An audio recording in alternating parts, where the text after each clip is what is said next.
Good afternoon, everyone, and welcome to this Centre for Ageing Better Good Home Inquiry webinar. I'm Vidya Alex, and I'm the Chief Executive of Power to Change, which is an independent trust established to grow community businesses across England. And I'm very fortunate to also be a panel member for the Good Home Inquiry, and it's my real pleasure to welcome you all to this webinar. I will come to some housekeeping things in just a minute, but I just wanted to start by setting the scene for the webinar.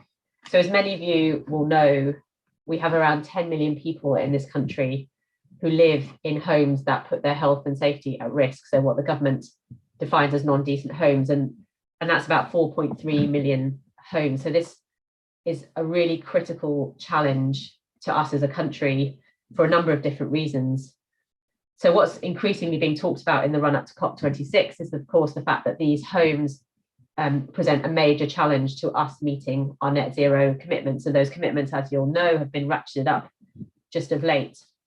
So if we don't do something to address the energy efficiency of these homes, we're going to really struggle to do what we need to do on climate change.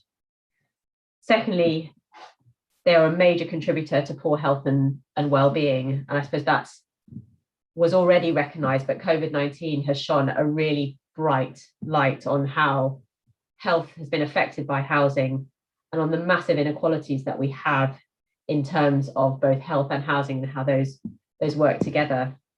And I remember, well, at least a year ago, because I haven't been anywhere significant in the last year, going to visit Back on the Map, which is a fantastic community business in Sunderland that is involved in retrofit and refurbishing empty homes in the Hendon area of Sunderland, one of the most disadvantaged parts of the city. And I was absolutely shocked to see some of the conditions that people were living in, older people sleeping next to damp and mold that clearly you didn't have to be any kind of doctor to know how bad that would be for their health. So we know how serious that element of this is, and we know that a big proportion of these 4.3 million homes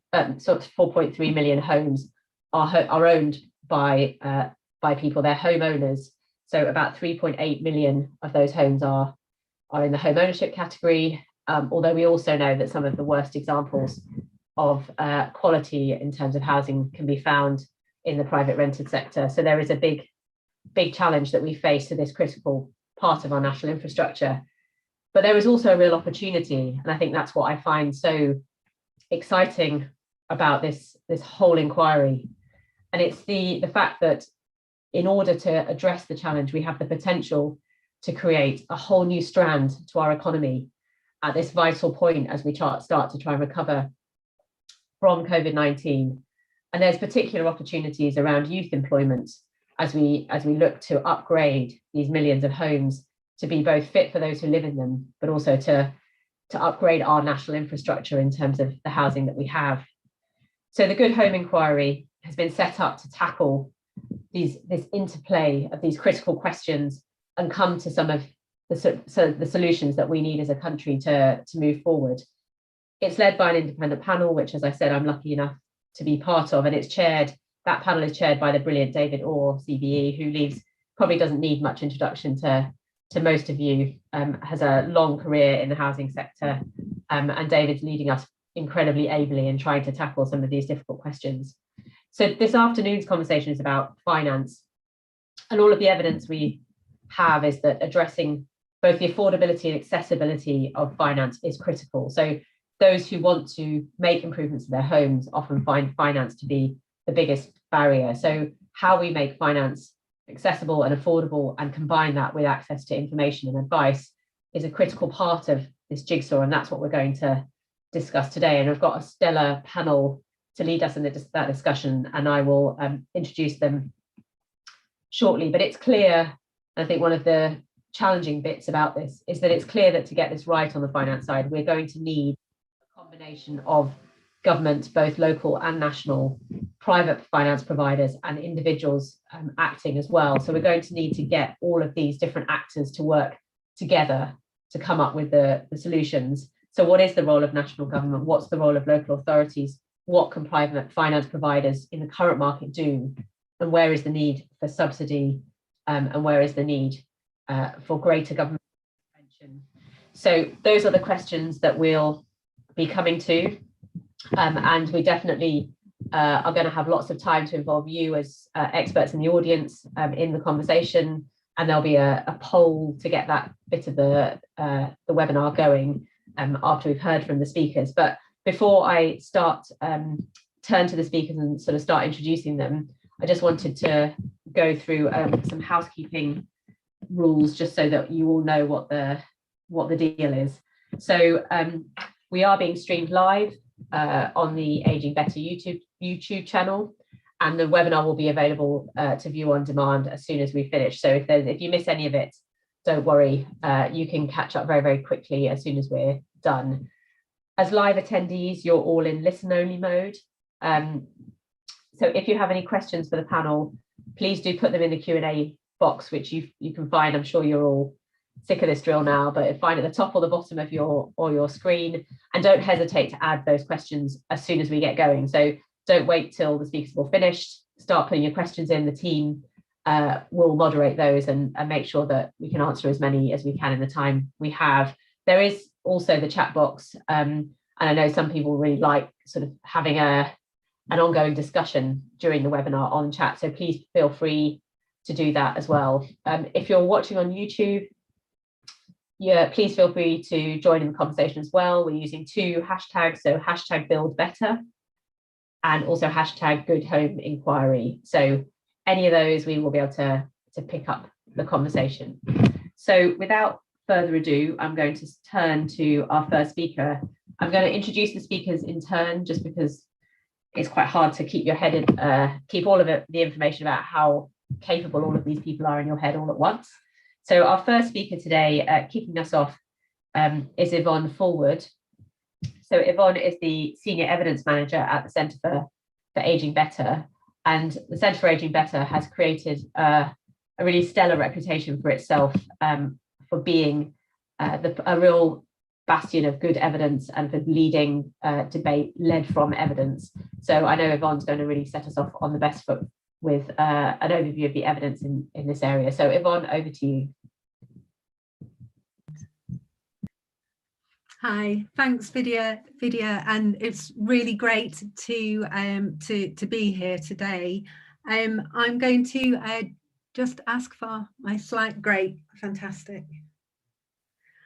So I'm going to be talking to you today, just really focusing on residents' views. What have we learned through our research about what people think about financing home improvements? Can I have the next slide, please? Great. I don't know if people can see that, if in the chat they can just say whether that's clear. It's looking a little pixelated on my screen.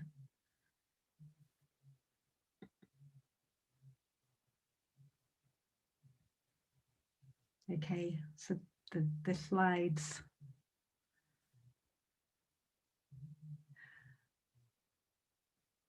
We'll see if we can improve the slides. I'm just going to ask my colleagues at Aging Better if we can.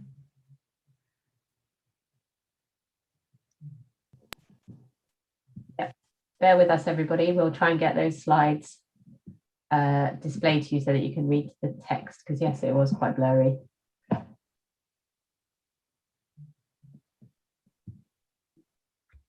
Ellie, are you able to try and show the slides?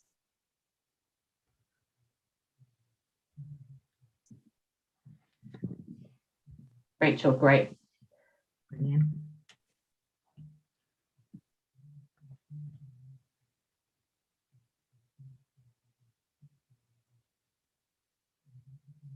That's looking much better.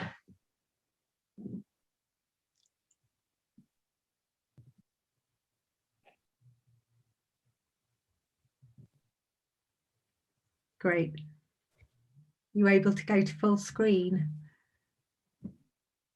You put the slideshow, Rachel, up, just up at the top. Is that better for everybody? Yeah, great. Yvonne, over to you. Okay, rightio.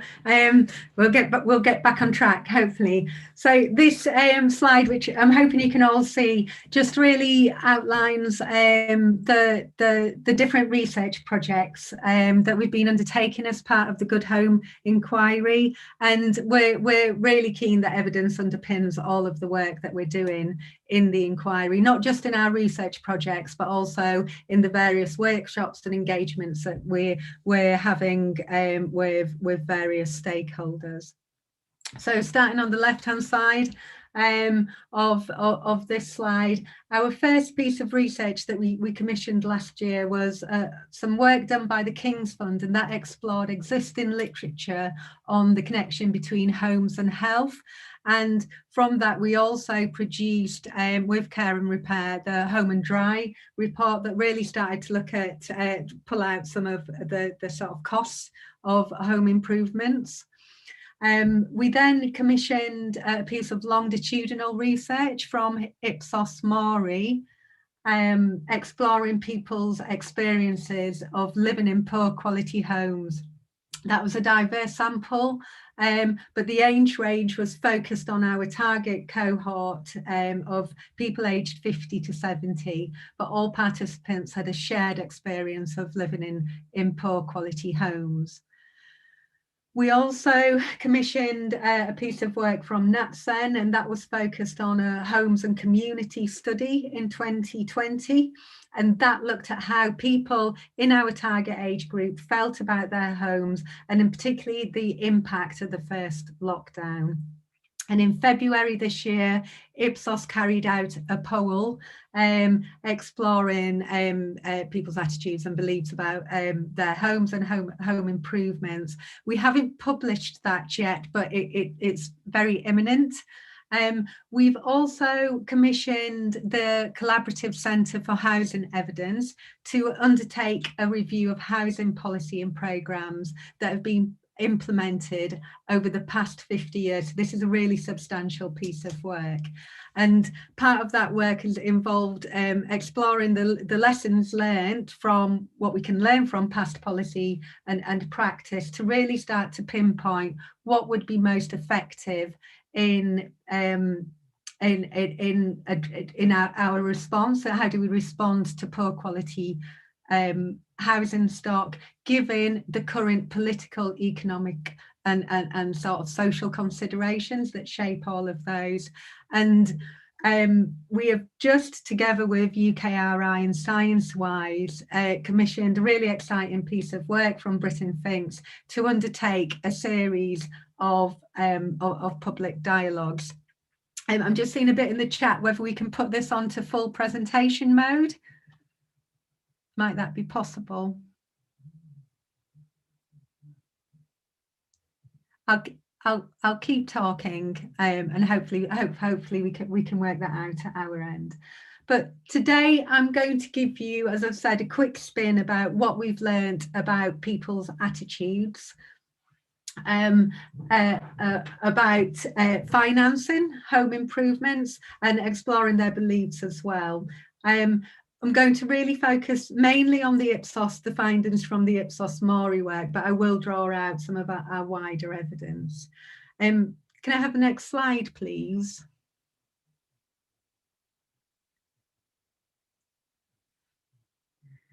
Great. I think before I sort of talk specifically about the finance angles, I just want to really highlight that one of the key findings from the Ipsos research was that people have a really strong emotional attachment to their homes, and this strong attachment often prevents people from actually being realistic about the problems in their homes and the negative impact on their quality of life. So just really highlighting that there's a really big behavioural change aspect to thinking about how do we improve the quality of our homes, not just for now, but in the future. But where people do recognise a need for repair or changes to their home, lack of finance and financing options was the key barrier that stopped people taking action. and repairs and adaptations were largely perceived as costly and just not essential. And for those households that were really juggling finances and their wider circumstances, it just meant that actually they were going to prioritise other essential spending on things that weren't related to their home improvement. And this was obviously more of a significant issue for low income households. So inevitably, this means that people put off necessary improvements or choose quick-term fixes that over the longer term, more substantial, sustainable changes that they might make. Now, financial barriers also applied to private and social renters. On one hand, we heard that renters really valued that they weren't ultimately responsible for funding large-scale repairs, but they did have quite a lot of needs to improve their homes, and they were worried about requesting expensive adaptations or repairs to make their homes more safe, more comfortable, and warmer. And there was a perception that landlords would be reluctant to carry out repairs and adaptations due to the cost and not wanting to spend money on a tenant that might leave. And through the Ipsos work, we saw quite a few case studies of renters who had actually requested changes and improvements, but they just hadn't been made. So I've highlighted the scale of the problem. But what do people think about the solutions? So both grants and loans were perceived as a way to fill the financial gap for both unexpected repairs, but also to invest in adaptations with high upfront costs, for example, to make homes more accessible or more energy efficient. Despite that, majority of the people who had been involved in the research were, on the whole, unaware of the grants and loans schemes that were available to them, and they didn't understand the detail of the schemes when they were aware of such schemes. Now, I'm sure this will come as no surprise, but grants were particularly sought by owner-occupiers, in part reflecting the scale of the financial barriers that they faced. But it's worth flagging that tenants also would value some financial support in grants. And this is something that the cash research of the policy review identified as well, that there's been a legacy of past policies in which the grants awarded for home improvements have covered most or all of the grants. So, for example, this made the switch to a pay-as-you-save model under the Green Deal, for an example, much more challenging, with consumers being unwilling to pay for measures that they may have previously been able to access for free or for very little cost. We also know that from the Ipsos Mori poll that we undertook in February, that even if grants are available, they don't necessarily help those who might need it the most. And just as an example from the poll, there's there's an additional examples coming through in the cash research as well. But from the poll, we found that we had a question about the Green Homes Grant Scheme, and 51% of homeowners on an income of more than $55,000 a year said that they would use the scheme. This compares to just 27% of those that are on an income below $20,000. When it comes to loans, there was a mixed view. On one hand, low interest loans were perceived as being better than nothing, but on the other hand, there was also concern that people would be caught out. And the cash review of policy also highlighted just the importance of making sure that incentives and financial packages are considered in the context of other offers. So again, not picking on the Green Deal, but the financing mechanism for the Green Deal led to an average interest rate of 7 to 10%, which was much higher, a much higher rate of interest compared to other forms of finance available for homeowners. So, for example, mortgage finance. So it just really made it unattractive to a lot of people. On the loans front, the people involved in the Ipsos Mori research were of the view that loans were definitely more appropriate for landlords, given that they would have continued rental income. There was widespread agreement across all tenure types that financial support options should be tested to ensure that those that need the support the most can access it. And whilst there was a real clear desire for financial products to help people carry out repairs and adapt their homes, there was a very strong message that people didn't want to find themselves in debt in later life or pass on that debt to their loved ones. So very quickly, the three sort of take-home messages are around that actually we need a mix of financial solutions, especially if we're going to address housing relating inequalities. Incentives and financial packages really need to take account of people's attitudes and identity if the uptake is going to be maximised. And then finally, people need trusted information and advice about finance options, and they need to be able to access both the finance and the support as easily as possible. So I'll wrap up there. Great, thank you very much, Yvonne. Some really good takeaways, strong takeaways there in terms of what the evidence is telling us. So apologies for the slides.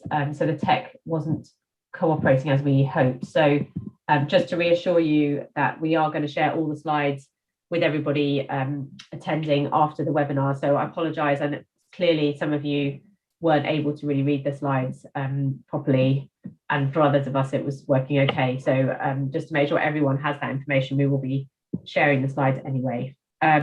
So over now to our next speaker, Paul Smith. So Paul is the Director of Foundations, which is the national body for home improvement agencies.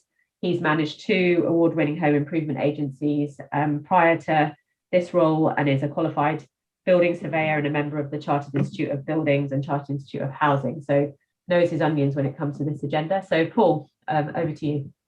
Good afternoon. Hello, everybody. I'm going to talk this afternoon about grants, which have obviously just been mentioned quite a bit. And I think there's a long history of using grants to improve private housing in England. And in many ways, it's quite a straightforward policy, but it does have some pros and cons. But first of all, what do I mean by a grant? So basically, it's giving people money to carry out repairs, adaptations to their home. Sometimes there are repayment clauses, but usually it's just giving out money, so not loaning it as such. And so that becomes very affordable for the homeowner or tenant. It works pretty well for home adaptations at the moment, where the Disabled Facilities Grant pays for modifications, or a person is disabled by their home environment. And the government currently invests nearly £600 million a year into this, which adapts around 60,000 homes every year. And that's managed by local authorities and home improvement agencies right across England, plus Wales, Scotland, and Northern Ireland as well. There's been lots of arguments recently. I think it's really easy to argue that all new homes should be accessible, that the public sector should contribute to improving the accessibility of the existing stock too. And there's a really good business case in reducing health and care costs, which has been widely accepted by the Treasury and the government, as we've seen Disabled Facilities grants increase well above inflation for the last 5 years or so. I think it's also the right thing to do to make homes accessible for people at all stages of life, if their home is impairing how they can live there. I don't think the case is quite so clear yet with repairs or improvement grants from a public policy perspective. And if you kind of look before 2003, there used to be fairly large renovation grant and home repair assistance grant programs across England in particular. And they could be for quite substantial amounts of money. So kind of even going back in the 90s, they could be for 30, 40,000 pounds. Many of them were much smaller than that. And for many people, they were a lifeline that allowed them to stay living in their own home, where otherwise that may not have been the case. But I think if you look at grants, to keep them simple, you need to be generous in terms of the amount of money that's available. But then the more that you look to control the cost, the more and more complicated they start to become. So you have to start putting conditions and policies around them to make them more affordable from the public purse perspective. So you have to start looking at who can have the grant. Do you decide that by age, by location, by income? So do you have a means test for it, as kind of people seem to suggest in the survey? And then if so, how do you do the means test? Do you look at people's benefits, or do you have some sort of more complicated calculation that looks at both their income and outgoings?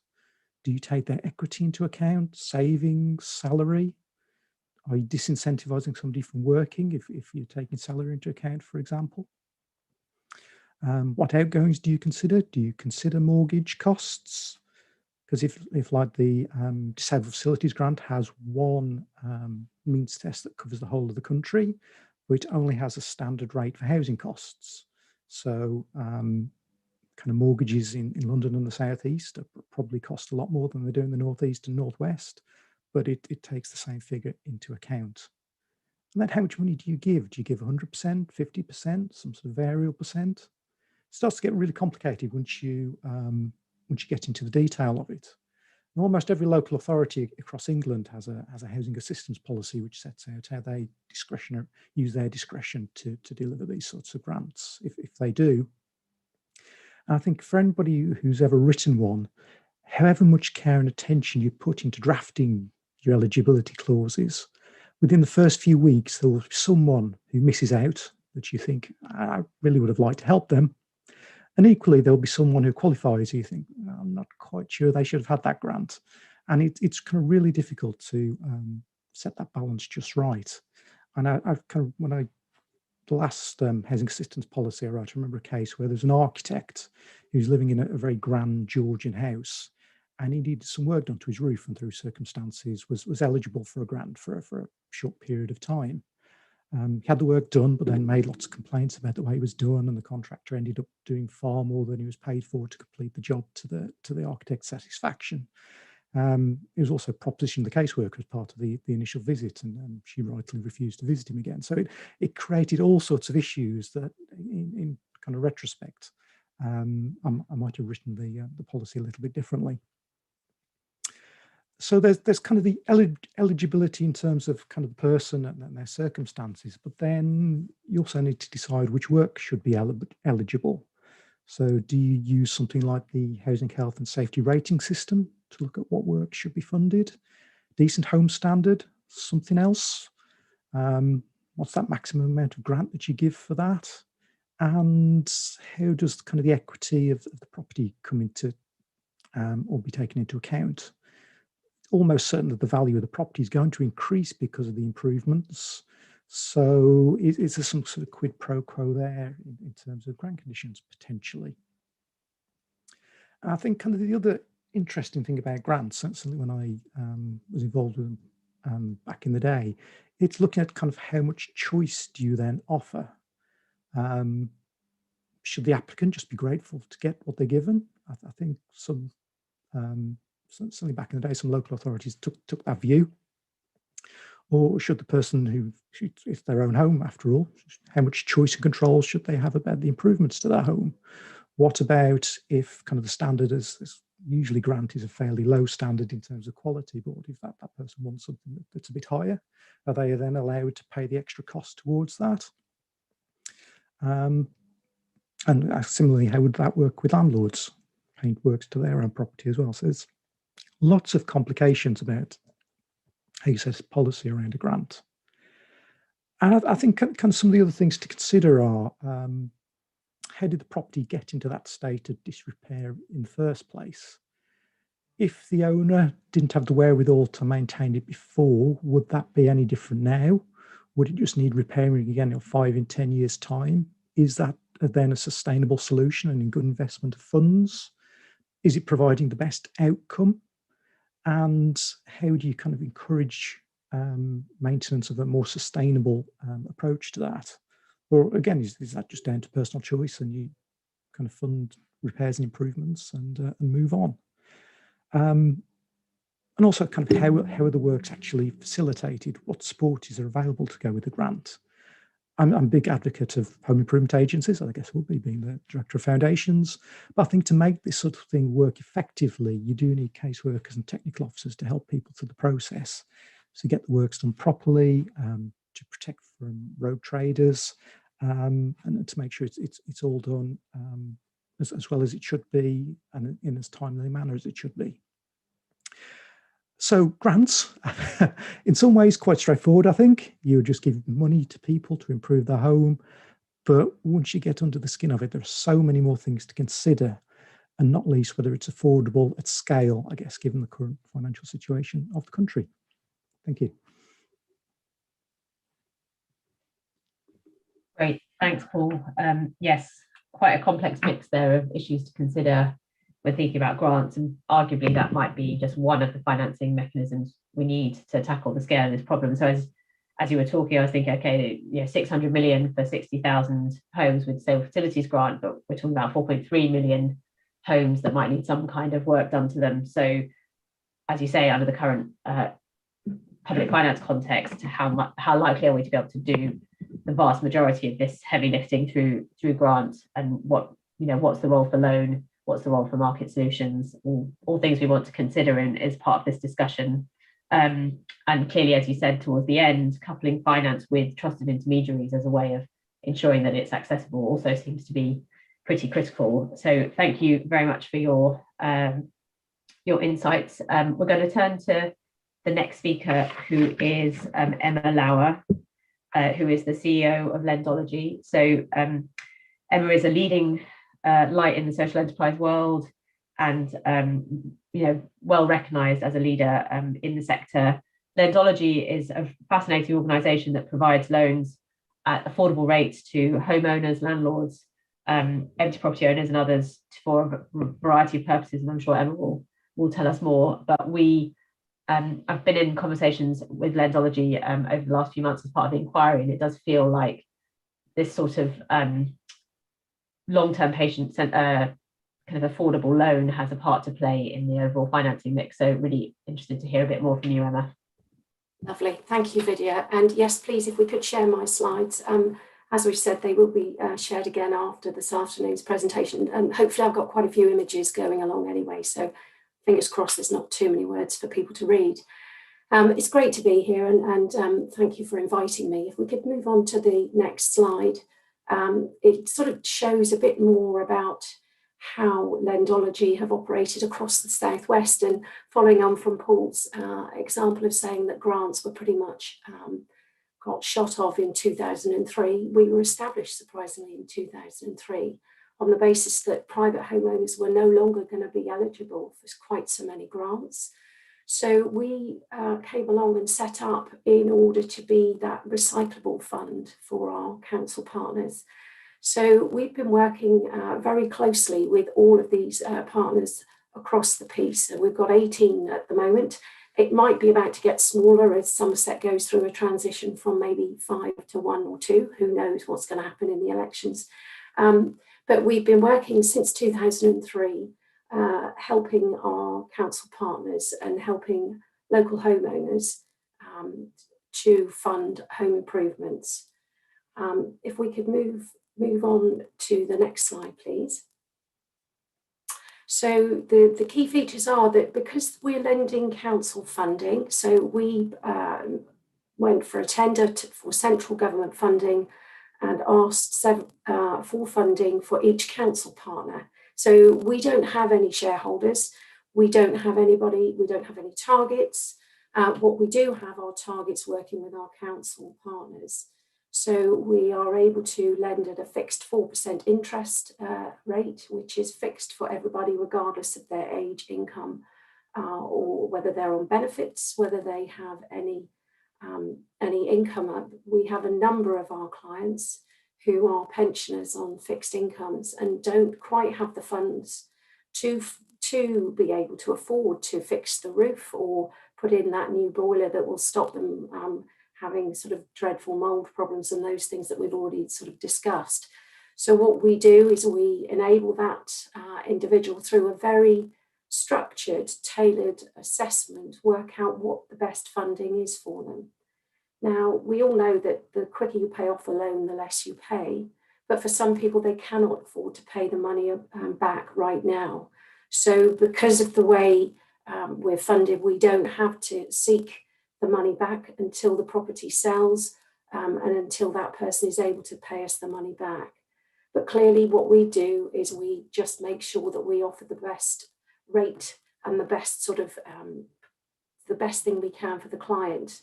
And I think one of the best things about the role that myself and the team have is because we work so closely with each of our council partners, we know all of the funding that's available. So we know that if someone can find free funding somewhere else, we'll transfer them across to those first before we start talking about a loan. So we don't have any repayment charges, early repayment charges. We don't mind if people have had county court judgments. We look at each case individually. And we lend, as we've heard, our average loan size is around about £7,500 and is generally paid off in 5 years. But we do lend 20, 30, 40, 50,000, depending on the needs of the individual. If we could move on to the next slide. Thank you. Now, I think everyone has recognised that 2020 was the year that everything changed. And up until that point, we used to conduct all of our financial assessments face to face. We used to go out and visit our clients and see the home and see the conditions that people were living in. But clearly, as COVID hit, we couldn't do that. So over the last year, we had a choice that went, do we shut down and assume that nobody will want home improvements, or do we carry on? And what we started to do was to do loan assessments over the telephone, and we found that they worked incredibly well, that the majority of our clients were able to work through a telephone call or using a Zoom call, or whether that's using the post or email. So we started doing completely remote assessments. And over the course of the year, we've managed to lend, again, the same amount of money as we lent the previous year, despite all of the challenges that both our clients, the partners, and we've experienced with sort of changing the ways we're working. We also invested in a whole new IT system that means that we can have home workers. We don't need to be based anywhere. We can be based wherever we need to be to sort of suit our partners and our clients. And one thing I'm really proud of is over the last sort of 12 months, only 0.2% of our clients are either on payment breaks or in arrears.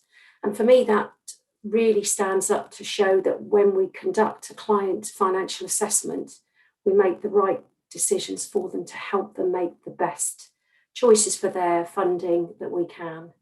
So, and what we've also found is that it really has made an impact on people's lives, the pandemic, as people have spent more time at home. And we really know that more people are looking for our support across the rest of the country. We can move on to the next slide.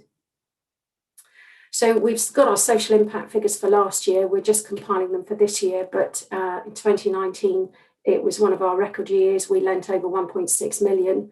In the region. I think our previous years had been around about the 1 million mark. We've improved the lives of around about 460 people across the piece, and 58% of borrowers have shown that they've improved their well-being, warmth and security. And it's just brilliant that we've been able to support these people. And whilst 1.6 million may seem like small fry to any number of the major lenders out there, for the people that we've helped, it's been their lifeline, and the differences we've made to people have been phenomenal. If we could move on to the next slide.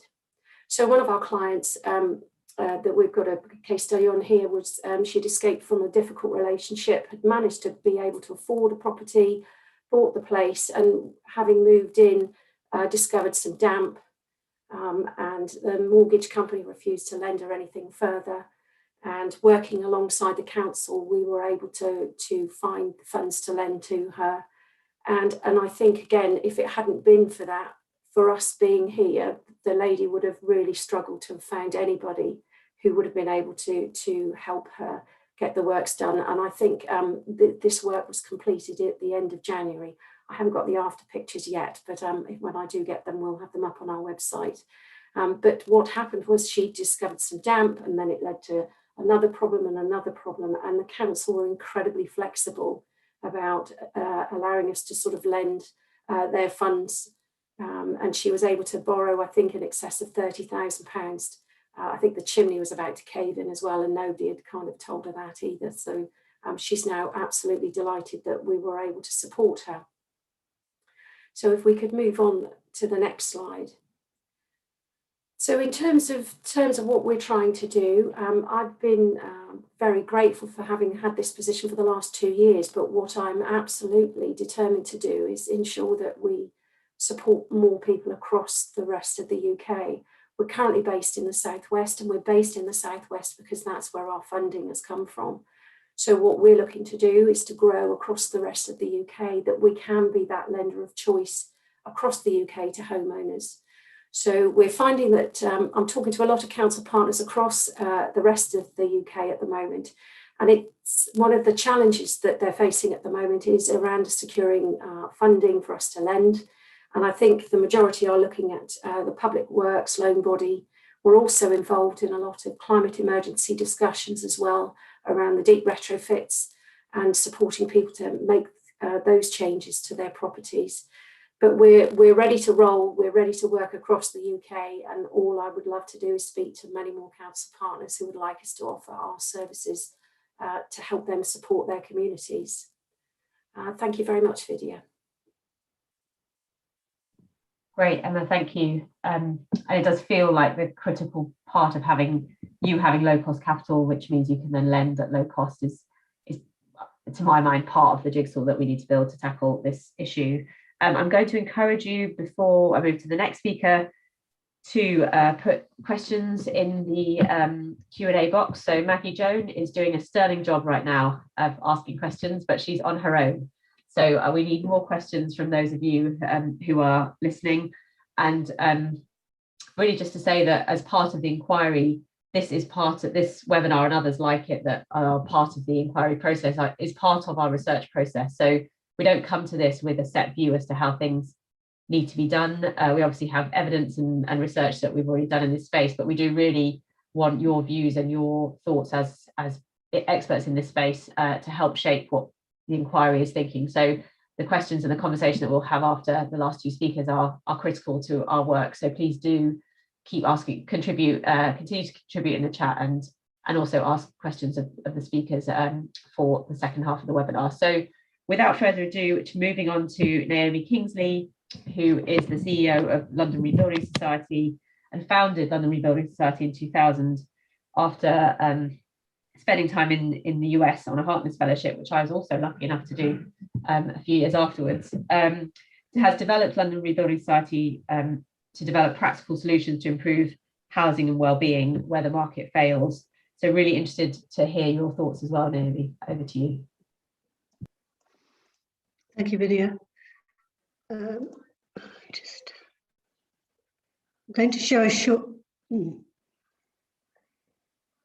apologies. I'm going to show a short video because it tells a story, to be honest, better than I could possibly tell it.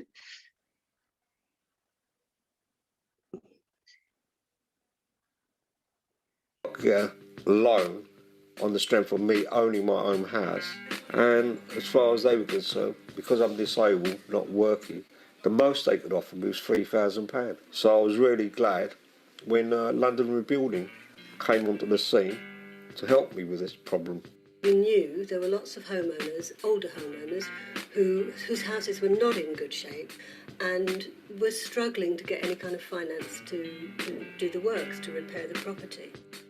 Since the work's been done, I feel a lot better in myself. I've become happier.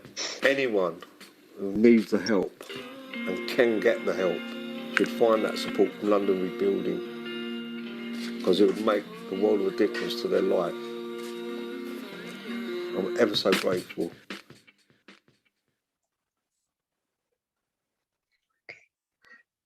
The reason I use that video is because it's just a better story than any story that we could tell. I'm now going to bring up a few slides, hopefully, and just talk a little bit. Can everybody see that? Hopefully. So London Rebuilding Society, we're a social enterprise, not for profit extraction. Nobody can take profit out of the organisation. We've been involved in this kind of work with older homeowners for similar amount of time as Lendology, actually, since around 2003. And we have developed a particular mechanism, which is using asset wealth that people have in their properties. Originally, we used public funding. Now we've had to seek other ways of doing this. And we're about to develop a new program, which we call Healthy Homes and Healthy Lives. And we're targeting low-income homeowners. We think it's extremely important that we address the needs of people who are generally younger than those that can access private finance. For example, the working poor, people with families. Now, some of this video is covered, so I'm not going to go into a lot of detail, because we all know what the urgency is. We all know it's an aging population. We all know that, excuse me, that homes that we live in now, we're going to be living in 2050, pretty much. We all know that not enough new homes can be built for older people. So we have to address the issue of the fact that we have the lowest standard of housing, private housing across Europe, and we have to do something to make those homes in better shape and to enable people to live longer, healthier lives. And that's our goal. For us, the game changer really is financial innovation, but we believe that you can use fair and affordable forms of equity release, the right kind of equity release, later life lending, to do that, and that you can integrate that and you can have a cross-sectoral approach, integrating with grant regimes or potentially with other lenders. There are issues around that, but certainly the grant regimes and equity release, later life lending work extremely well together. But what is necessary as part of this, and many people have talked about it, is you need to have that trust-based support system. You need to have a whole set of expertise around the person to make sure that what you provide in terms of both the finance and the works to the home is person-centered, is designed around their needs and involves them in the process. And that's the way in which we have always worked, and our new program will also work. What we've also found during the course of doing the work we've done is that people want much more than you think they want. They do want renewables. So low-income homeowners who can't get access to it, they do want green homes. They've thought about their future needs. They're worried about care in the future. They're worried about domiciliary care. They're concerned about loneliness. They are lonely and isolated, and they're thinking about having a family member or a lodger. Or they're thinking, I only live in the bottom of my house, can't I split the home in two? So we have developed a suite of products which we will deliver with ourselves or with partners, financial services, large financial services partners, to older, low-income homeowners to give them age-friendly, long-term, better lives.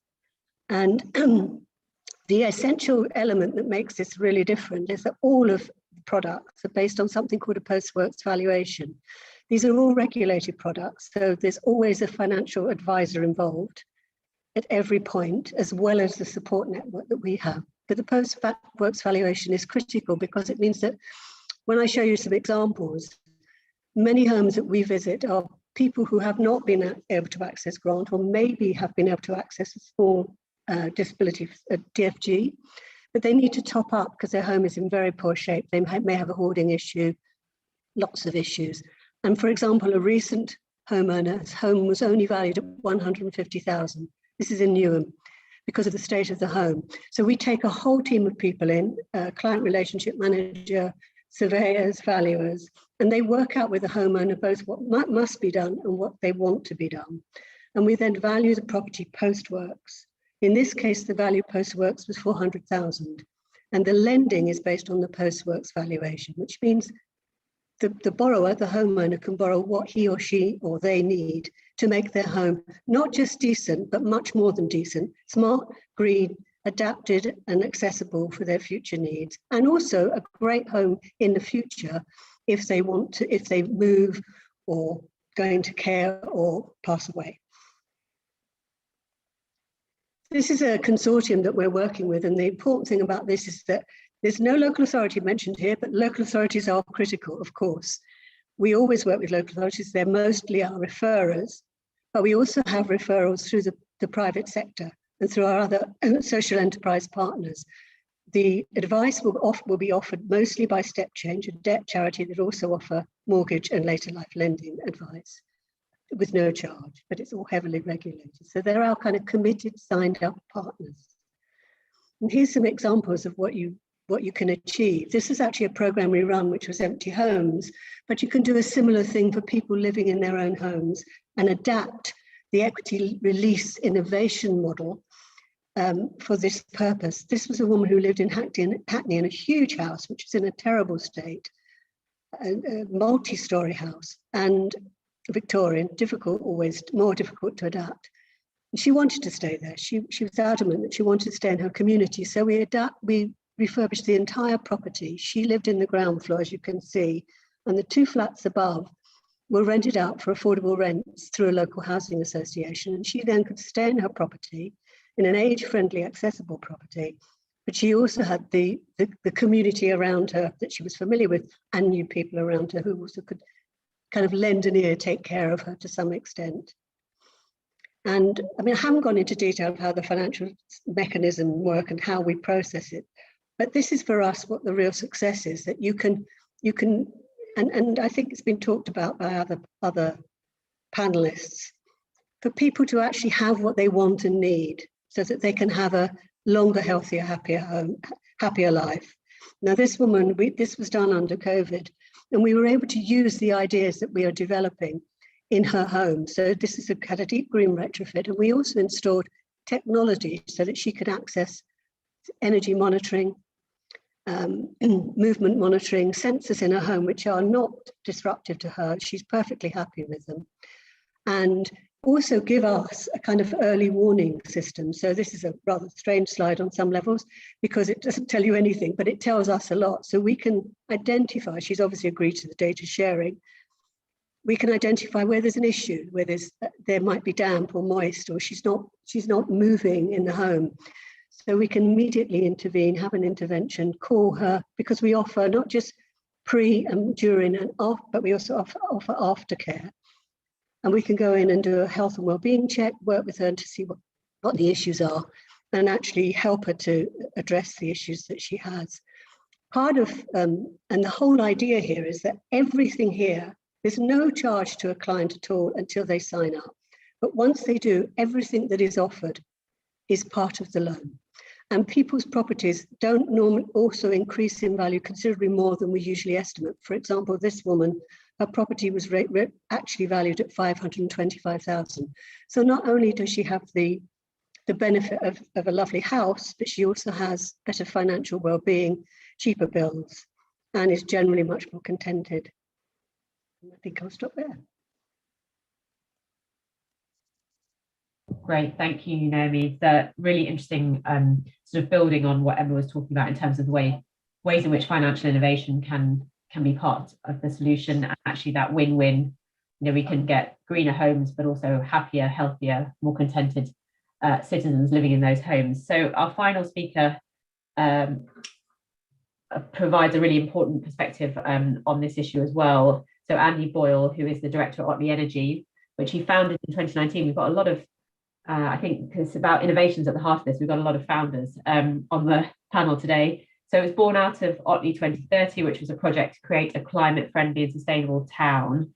In his role at Otley Energy, Andy's worked very closely with the Green Building Council on the Accelerated Cities programme and supported Leeds City Council with their council-wide domestic retrofit strategy. So very much at the heart of this agenda. So Andy, over to you for your perspective. Thank you, and great to be here. So yeah, I'm going to talk about really the role of communities working with local authorities and the and the construction and finance sector for how we work together to really unlock the retrofit at the sort of scale that we need. So I'm going to be talking about how we help everyone to be willing and able to fund retrofit. And just to quickly talk about this idea of good homes, we very much come from the perspective of net zero, but also about resilience. So how do we create homes that will be cool as the weather warms, but also very much this idea of comfortable, affordable and healthy. And how do we really start to understand the value of this for homeowners, particularly those who feel these things most acutely on low incomes, but also the value to society. And also good homes is we're really starting to understand from a technical perspective what it means in terms of insulation, different technologies that we need, but also the business models around things like electric vehicles and how we balance the grid, how we balance demand and supply on the grid. So things like time of use tariffs and comfort plans. And we were involved with the UK Green Buildings Council Accelerate the Cities programme with Leeds City Council, which developed this playbook for local authorities, really diving into all of the multi-layered barriers that there are that explain why there's so little energy efficiency retrofit that goes on. But also pointing to, therefore, the need for a joined-up approach to tackle all of the barriers in a joined-up way. And that really plays out across these four elements. So the need for good designs for homes that we understand, net zero, but also how do we engage with communities and how do we build customer journeys to take people through the process, but how do we mobilise the supply chain, knowing that the Green Homes Grant, one of the big problems was that actually people just couldn't find suppliers who could carry out the works. And very much this idea of funding being really fundamental to both driving demand and therefore the supply chain. So what we've really been looking at is the different business models that we need across all of the different types of homeowners, whether that's social housing providers, private landlords or owner occupiers, and focused on this idea of a one-stop shop. So taking homeowners through a process that they can understand, needing to develop whole house plans, but be flexible with those so that people can carry out works when they would be carrying out works in any case. And very much this idea about blended funding models. So how do we, no matter what someone's circumstances are, how do we give them the opportunity to fund retrofit? And a big part of our work in Leeds and West Yorkshire is focusing on social housing and how can we prioritise social housing for all of those good reasons, but use it actually as a way of stimulating the rest of the market.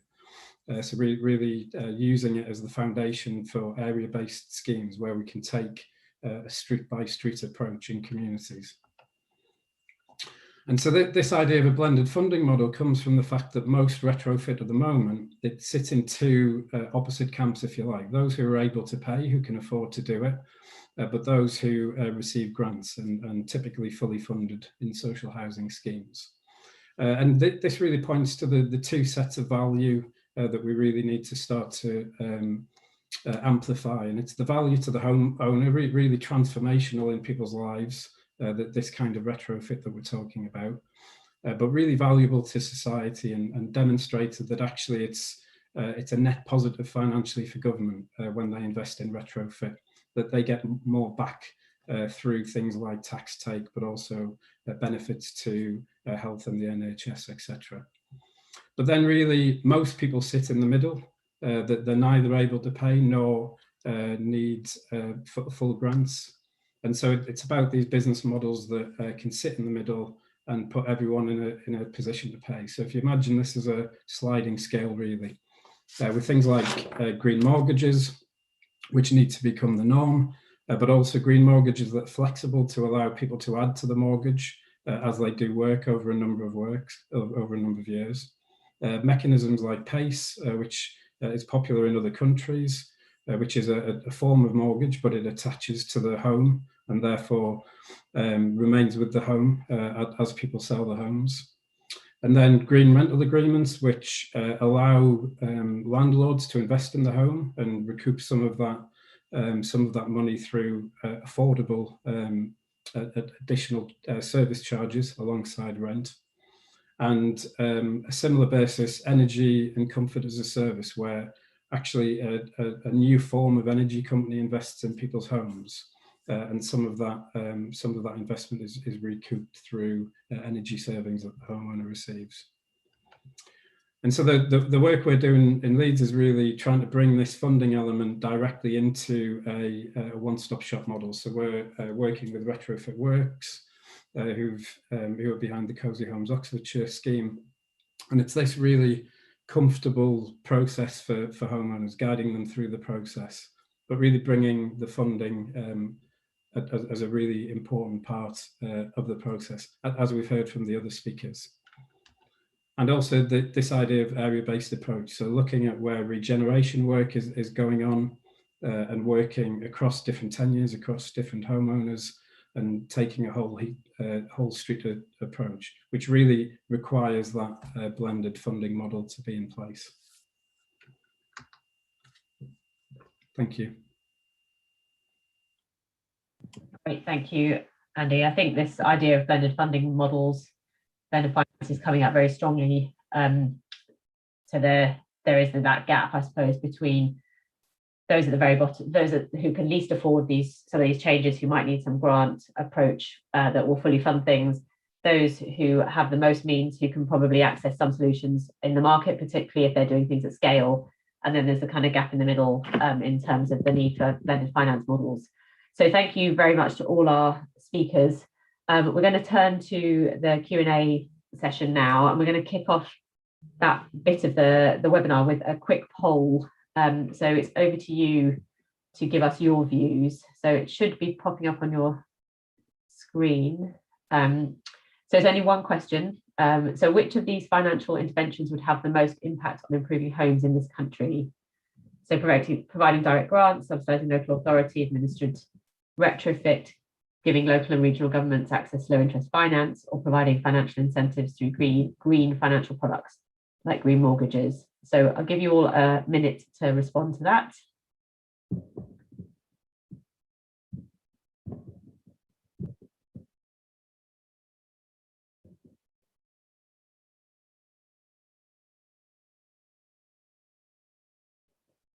Okay, so I think we should be seeing the results on our screens.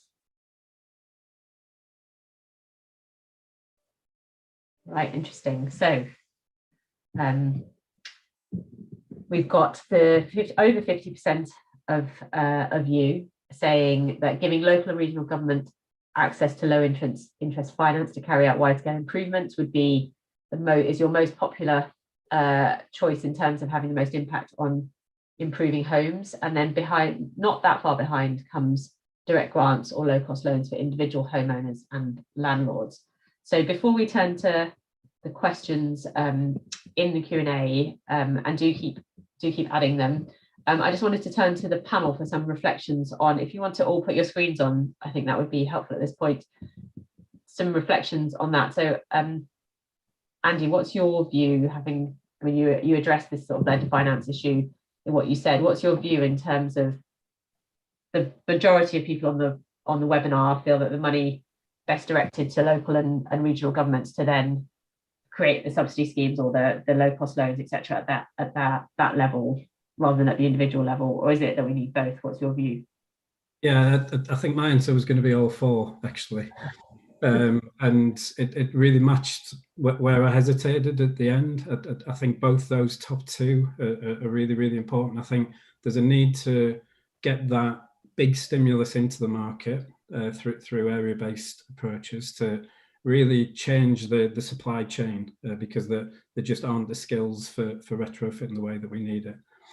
But certainly following closely behind is that second element, which is the really compelling offer for homeowners. I think a continuation of something like the Green Homes Grant with a suite of products around it to allow anyone to invest in the homes. Yeah. Great, thank you. I'm not going to come to all of you because otherwise we'll never get to any of the questions, but I'm then going to come to you on the questions. But I'm just going to come to you, Naomi. So you have tended to work with individuals, if I've understood right. So the majority of people listening in are sort of favouring the regional local government approach. So what's your response on that? And you're on mute, Naomi. All of each of those are important in your survey, but I do think it needs to be understood, having worked in local government for many, many years on this issue, that resources in local government will always be limited. And it's particularly staffing resources, even if you can access the finance, and Paul knows this probably better than anybody, how tough it is if you work within that structure to actually resource the intensive level of support that people need. So you have to have that combination, but I really think we're letting the private sector off the hook. It really frustrates me. The banking system, the later life lending market has failed people. It's not doing a good job. And if we don't push them to do something more, we will not get enough money into the system to actually address the needs. And there's loads of money out there. It's just they won't focus on it. So we need to combine all of those four things with actually having greater pressure from the public sector and the voluntary social and charity sectors and lobbying groups on to the financial services sector, so that they can provide innovation in financial markets. It's absolutely vital. And we do need regulation. We don't want not too many non-regulated products, because that's where you get problems of mis-selling. And can you just develop that a little bit, and then I'll move on. So what is about more pressure on the private sector to innovate more? Is it as simple as that nobody's been really asking them to do more and do better, and if we started doing that we'd get something different? Or what is it that's really going to be the game changer vis-a-vis what the private sector might do in this space? I suspect that Emma and Paul have been through all this stuff. You can do it on your own. You can run around like a headless chicken. And LRS has twice engaged with large private organisations to get them to take up this kind of lending. One should have been successful, but was affected by something external. The other didn't work, because in the end, the risk profile within the organisations was not prepared to take on the level of vulnerability and the level of resource intensiveness that's required to do this properly. Now, if you can have an intermediary like a home improvement agency or a Lendology or a Otley Energy or LRS, then we take on a lot of the risk that they provide the finance. Now, in our case, we do both. We provide the finance and they do. So where their risk won't go, we can. But so the point there is that, but government is in a position to put pressure on, without question. We alone, I think collectively we can, and we've managed to. So we've brought a group of lenders together who are prepared to actually give this a go, but they won't deliver all of those products. So it seems to me the real issue here is that cross-sectoral working, which is where something like the Good Homes Inquiry is so important. You know, how you can exert pressure collectively. There is will to do it. There really is will to do it. It's just they don't really know how to, and they need to have trusted intermediaries to work with the private sector. Okay, this feels too interesting to drop in immediately, so I'm going to pursue it a little bit, but I'm also going to bring in another question. So Emma, there was a question from David Orr in the Q&A as to, you know, what would it take to scale your approach further? So you were talking about that ambition. So if you could pick up on that, but also talk about, sort of build on what Naomi talked about in terms of what is it that we could do more to unlock more of that private capital. So I suppose my starting point is public funding alone isn't going to meet the challenge. So what more could we be doing to unlock private capital? It is interesting that it is the cost of finance that will make or break this, isn't it? And I think Naomi makes a really good point. I think where I'm sort of finding the challenges are that the Public Works Loan Board is lending out at 4% to each sort of local council partner, and then each local council partner would then have to pay our fees for running the scheme on top of that, and then all of a sudden the interest rate becomes 7 or 8%, which isn't then that favourable. We've talked around that. So I believe firmly that there is money at central government, that it's about investing the pound up front in the process to prevent people's illnesses, be they physical or mental health illnesses, across the piece.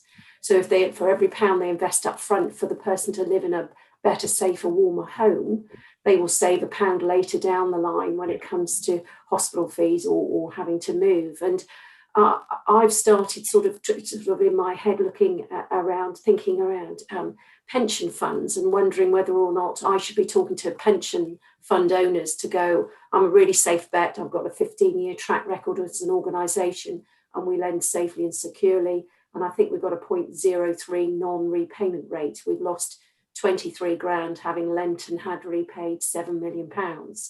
So my eyes are going towards more private sector investment alongside Naomi there, because I'm finding that the local council partners are just, their hands are tied at the moment. And all I'm trying to do is offer a service that would help the whole of the community.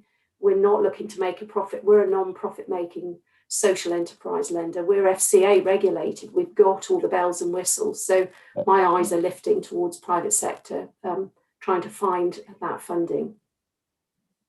Okay, thank you. And Paul, I'm going to come to you on this issue of limited local authority capacity. So if we're looking to local government and maybe regional government as well to be part of the solution, Naomi makes the point that they've always been quite strapped for resource, be that financial or human resource. I suppose more so now, 15 years into sort of austerity.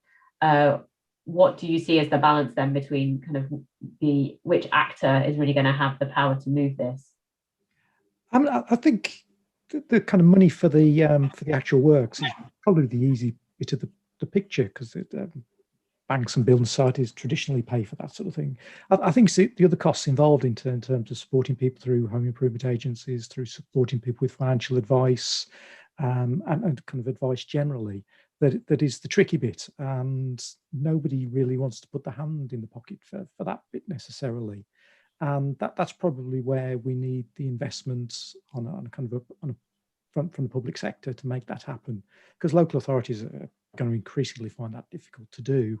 Home improvement agencies, if there's a number of those across the country that are managed by, some are managed by local authorities, other managed by charities, other managed by private companies. But wherever they come from, they need that funding to provide that advice and support that people need to go through the process. And adding that onto a grant or a loan often becomes unsustainable. So it is kind of supporting that wider infrastructure that would, I think, really make the difference. And ironically, that would make the bit where it's kind of safe and secure to go through the process, and probably the bit where the kind of Green Homes grant missed out, because you didn't have that intermediary to make things happen. And actually, if you kind of put some of the investment there, then it opened so many doors and oiled so many cogs that then the rest of the system could work.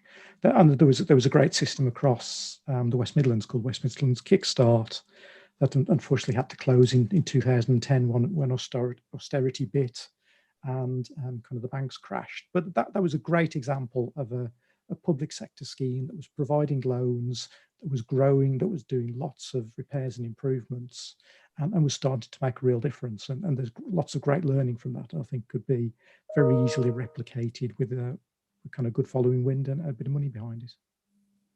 Great, okay, thank you. I saw Naomi shaking her head at one point, but I'm not gonna reopen that. I think I know what you were taking issue with, but we might come back to it. Yvonne, just a question for you on the behaviour change angle. So we can get all of this right, but ultimately in terms of the ecosystem of products and advice and support, but ultimately at the root of this is human behaviour change, and that's probably what makes some of this so difficult. What does you covered some of this in your presentation, but what does your research sort of saying matters most in terms of that behaviour change, and how much does it vary depending on which bit of the population we're talking about? So are there solutions for older people going to need to look different than solutions for, say, working age people or younger people? So I think that what comes through, it comes back to the point around the emotional attachment, preventing people from, it's that real, to what extent are we really engaging and recognising what needs to happen with our homes, and for the older age group as well, there's this real sort of challenge about sort of not thinking they're old enough, or old age is too far away. So I think that for the old age group in particular, I think there's something about actually how do we, what is the public narrative around helping to helping people to think about how to think about what the types of improvements they could make now that benefit them now, as well as helping them in the future. And there are lots of great examples of sort of design solutions that aren't the sort of traditional home adaptations and aids that we could be encouraging people to think about. So it's that shift about how do you get people to engage in a way that isn't the scary conversation of you're getting old and all these horrible things are going to happen in your home.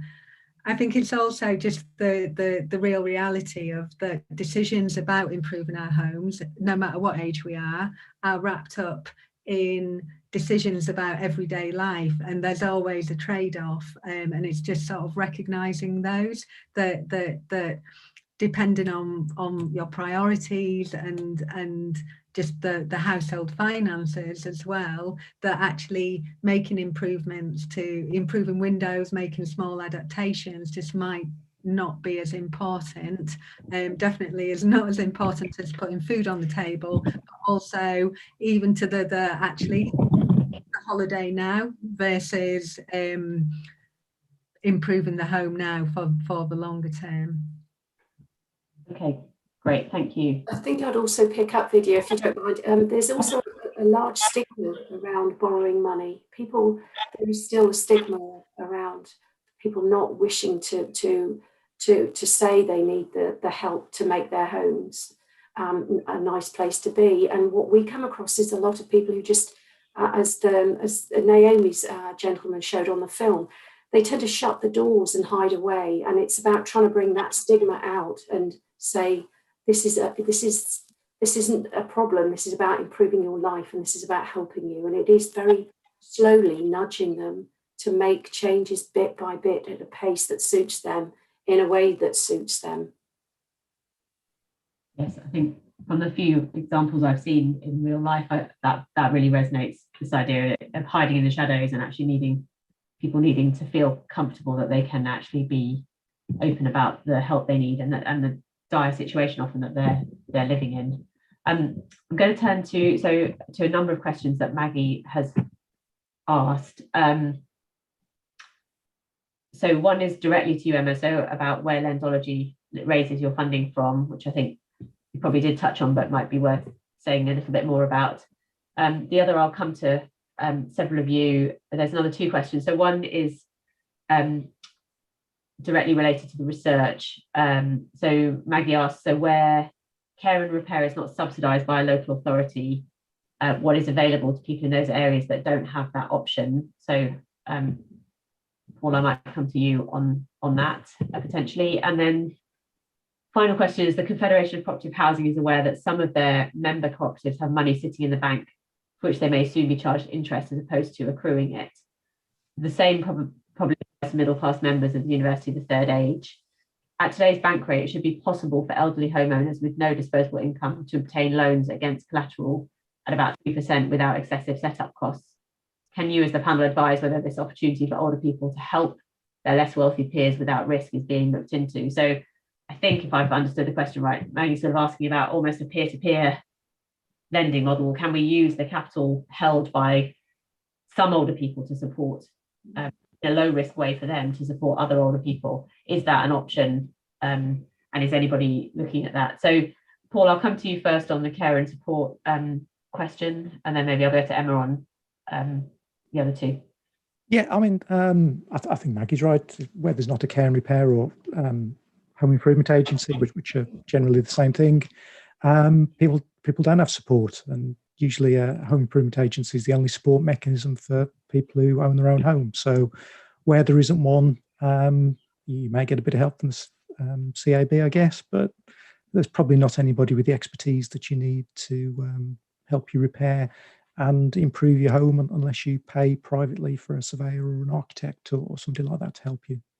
And Paul, where do those gaps exist, and what's the origin of those gaps in the network you have across local authorities? So they used to be directly funded through the government via supporting people. So that money went to local authorities, and then local authorities make their commissioning decisions, as all local authorities do. They're actually more in the north than in the south, which perhaps says a bit more about the housing situation in the north. But obviously across the southern parts of England, there are obviously areas where people have the same issues. But at the end of the day, it's down to local authorities to prioritise where they spend their money, and not all of them spend it on home improvement agencies, unfortunately. Which I'm sure you take issue with. Okay, that's really helpful. Thank you. Emma, the direct question about Lendology, and then on the kind of source of finance, I suppose.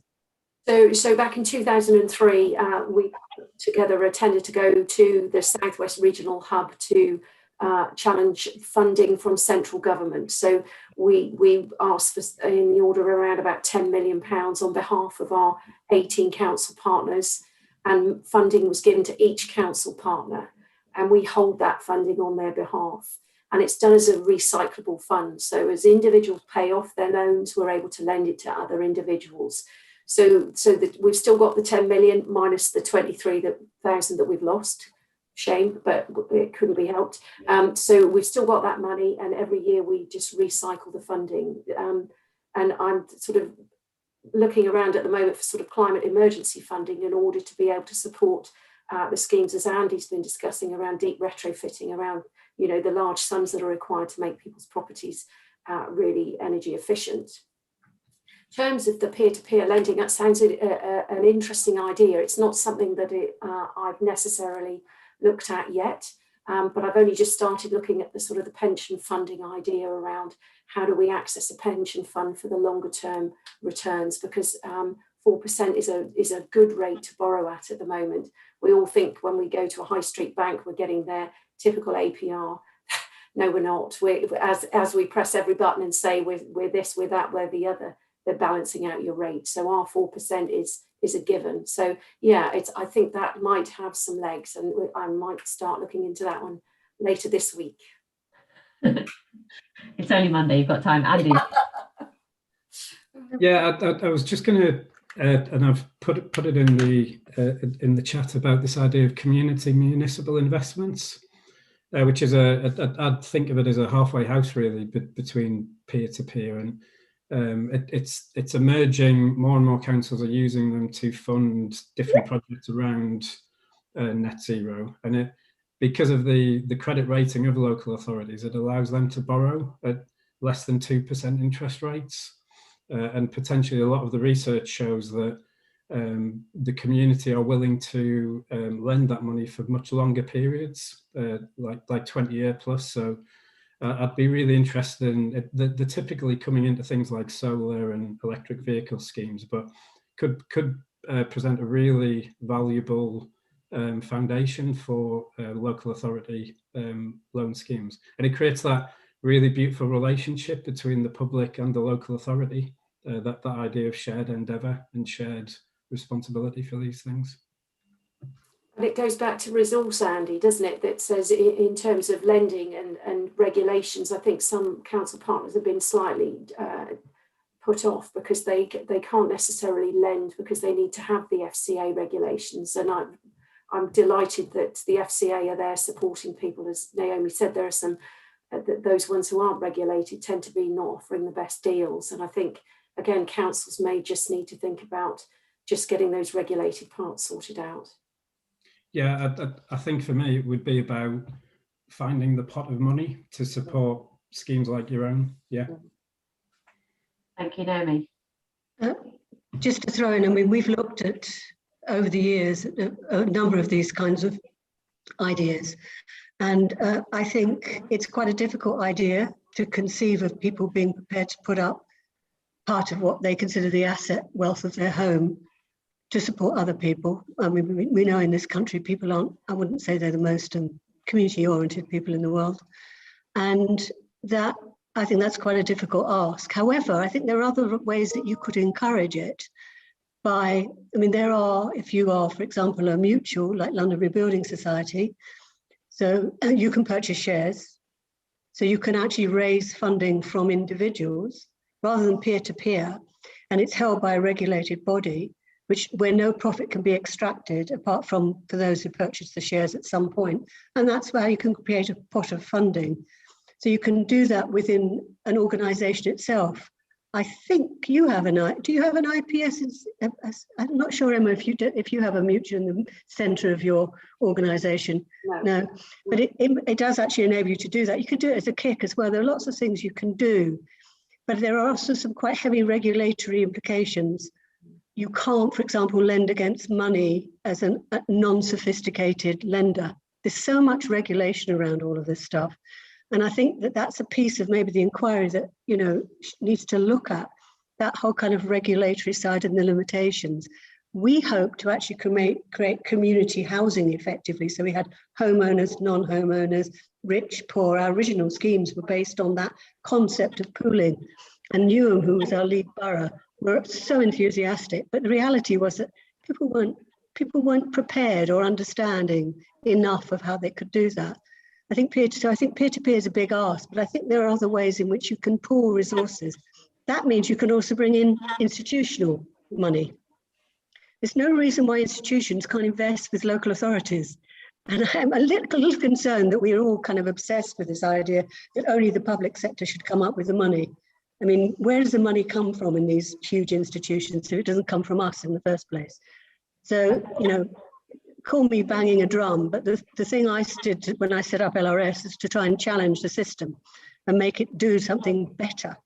And I think we mustn't forget that it's not just for local authorities and the public sector to find ways of gathering together money. They have to be part of the story, but we must make the financial sector come to the table and be responsible, properly responsible, and provide fair and affordable finance. So, I mean, I'm sorry, I won't bang the drum anymore, but I think it's terribly important. It's a good drum to bang, and it is worth saying that unfortunately, we weren't able to have, we had a couple of people invited from the private sector, from private finance institutions for today, but they weren't able to join, but they have been part of previous conversations. So they haven't been absent in terms of the inquiry from the issue of how does this stuff all get financed. I just want to turn very quickly to a question from Annalise Johns, because she's asked it twice, and I think that means it definitely needs to get answered before we wrap up, which is, do the panelists have any evidence or examples of accessing the Better Care Fund for improvements that will improve the health of occupants? Yes. So in Devon, we're utilising some of the Better Care Fund for our home improvement loans for the over 60s to be able to make their properties safer and adapted or ready ahead of the day. They need the adaptations being made so that they can remain in their properties longer and be happy where they are. Like we said, people want to stay in their own homes. So it is about the smaller scale adaptations that Naomi's talked about in her London area there, but it is about helping them remain in their homes. So yes, we are. Great. I think it's also worth just mentioning that it's absolutely a requirement from a regulatory perspective to explore grants first before you even consider a loan. So all advisors, and I have to do that and are bound to do it under the regulations. And for us, it's the first and foremost thing we do. If you can combine them, it's fantastic. If just a grant works, that's even better, to be honest. But for large works, and we do work well beyond London, we work actually pretty much everywhere now. Sometimes accommodation is the only way you can make it work. Okay. The Disabled Facilities Grant is obviously part of the Better Care Fund, and local authorities where they have a housing assistance policy have a lot of discretion on how they use that funding, and almost every local authority has got a policy. So from repairing boilers to dementia dwelling grants to topping up disabled facilities grants, to small repairs, handy person services. There's a whole range of things that are done right across the country, and we've got a map on our website which has lots of examples if people want to have a browse through. Brilliant, thank you. I'm 1 minute over, big failing of chairing, so I apologise. Thank you to all of our speakers for really excellent presentations and responses to questions, and thank you to all of you for joining in. This is a very live bit of the work of the inquiry, and as I think today's discussion has demonstrated, we've got the kernels here of I think, some of the solutions, but we need to do more work to piece them all together and to see how that ecosystem gets created of finance that can meet different types and levels of need, and how we then wrap the information, advice and support around it. So what we give people is an integrated package. I think that feels like it sort of sits at the heart of this. So more work to be done. The inquiry will continue. Do please keep in touch with it. Thank you all for taking part and joining us today, and we look forward to the next webinar, which is coming up very shortly. And just let me quickly remind you of that date. So Friday the 29th of April, which is another webinar as part of the Healthy Aging webinar series on active travel and how do we create active travel environments for older adults, which is the next Aging Better webinar. So for those of you who are following this from an Aging Better perspective, then that's maybe very much part of your interest as well. So do join for that, and I look forward to seeing you at the next Good Home Inquiry event in the near future. Thank you very much. Thank you. Thank you.